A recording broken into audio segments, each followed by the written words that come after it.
With the unusual off season, how do the Browns determine who's going to be calling their plays?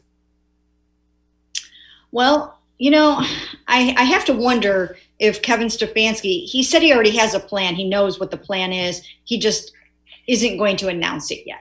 So I just almost have to wonder if he's not going to just keep that responsibility for himself, given that they haven't had an off season.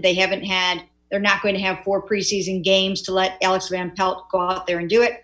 And there might be some growing pains early on, and Kevin Stefanski might want to take the heat for that and take responsibility for that. If I were, if I were in charge of the whole thing, that is what I would have them do. I would have Kevin Stefanski call the plays. I think he's got enough of a support system around him. He now has a senior offensive advisor helping him out in Kevin Rogers, his longtime colleague from the Vikings. He's also got a former head coach in Bill Callahan over there with him on the sidelines. And he's got an offensive coordinator in Alex Van Pelt who can focus on the quarterbacks, which I think is going to be very important for him to do. So therefore, if I were him, I would call the plays. Right, I'm going to make a prediction. If he does that, and I understand all the things you're saying, if he does that, it's going to cost him at least 2 games.